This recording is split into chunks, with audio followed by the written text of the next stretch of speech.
Hello everyone, and welcome back to this week's episode of Cooking with Charisma. Today we are going to be making filet mignon steaks, braised in some red wine, a lot of butter, some really nice onions. It's going to be delicious.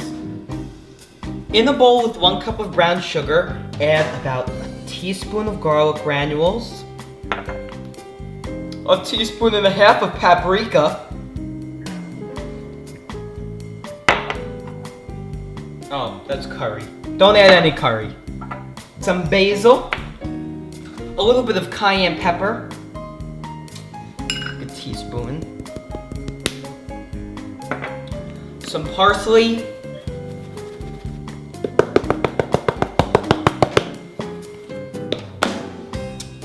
some oregano.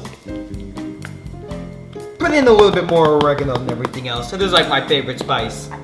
And finally, a little bit of cumin. Notice how we don't put any salt in the rub because I do that separately to make sure that each piece has an even amount of salt. So whisk this all together. Put some canola oil on the steaks. And I use canola oil instead of olive oil just because it has a higher smoke point, so when we're cooking these, they don't smoke up the whole house.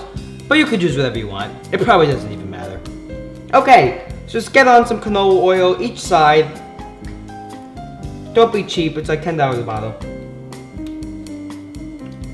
And then, sprinkle each steak with some Worcestershire sauce. Looking back, I probably should have put the Worcestershire on first, but I didn't. Okay, let's take that. And now we're going to move on to the spice rub. Now we have a cup of brown sugar and 4 filet mignon steaks, so that's about 1/4 of a cup per filet mignon. I got my steaks cut at about 1.5 to 2 inches thick, so when I cook them, you can get a nice sear and finish them off in the oven. If you get it too thin, you're not going to be able to do that. And don't worry, the steaks are not going to taste sweet with the brown sugar. The brown sugar is just going to bring out that great meaty taste of all that iron in the steak, and it's really going to be delicious.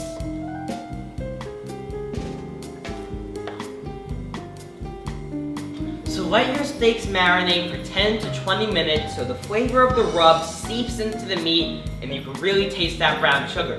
In the meantime, get the oven preheated to 425 degrees and take a skillet and add a little bit of canola oil just for that smoke point. And the rest is going to be butter, about 1/2 a stick. Now get this pan on medium-high heat, and the reason why we're using butter here is because filet mignon has like no fat in it. So we're gonna introduce some fat, introduce some flavor, so we can have a tender piece of meat, but also a flavorful one. So half a stick of butter, about 2 tablespoons of canola oil, medium-high heat, and get this scorching hot for our steaks.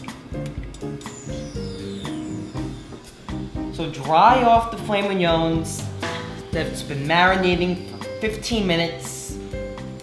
So you want them nice and dry so you can get that sear. So just rub off any of that spice rub. Perfect. Okay, so once you have your brown butter and everything's better fried in brown butter, liberally salt both sides of the filet mignon. And liberally, okay? So not a very flavorful piece of meat, you need to salt it, okay? Liberally salted, black pepper, and get these in your piping hot pan to get a nice crust. Again, into the pan. And you don't want to overcrowd your pan because then the steaks will steam instead of sear. So for my size, we're going to only do 3 steaks a pan. Actually, I might have to just squeeze in the 4th one. So now just take some of the butter and spoon it over the steak. This is called basting, and it's infusing the fat into the filet mignon. And the way filet mignon is in the steak, in the cow, there is no fat. So you really have to add some fat to get some flavor in these. So get these basting really nice. Then we're gonna add up 2 diced onions. Just throw these right over the filet mignons.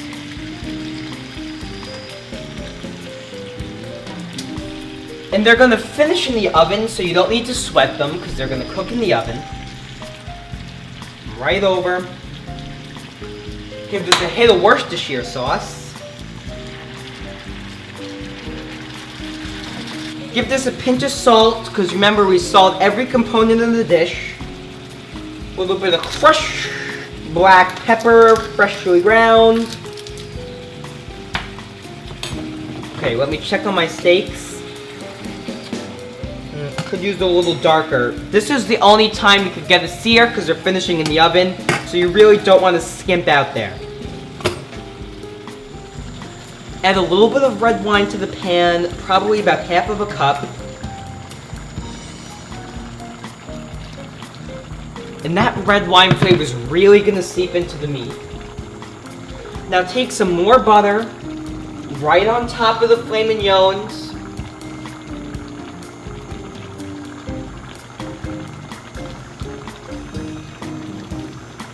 And that butter is not only going to seep into the filet mignon, but it's also going to droop down into that sauce.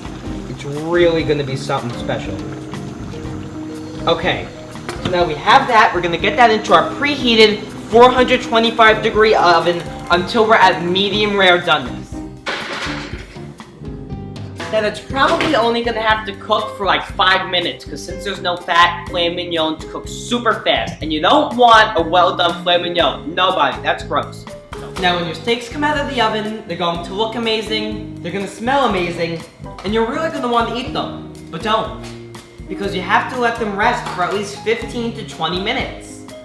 This is so you could lock in all of the juices, and when you cut them open, they'll spill out. So you want to make sure that you're cutting the steak against the grain. So if you can see, the grain is going that way, so you want to cut this way. And that's really the perfect doneness, if you can see. It's a little pink inside. That's perfect for a filet mignon. Just get these pieces cut. And unlike most steaks, like ribeyes, you're not going to have that problem of trimming steaks for 20 minutes. Because there's really no fat on these, which is what typically makes them really flavorless and bland. But we fixed that with all the butter. So like I said, get that all cut up. Alright, my favorite part, trying it.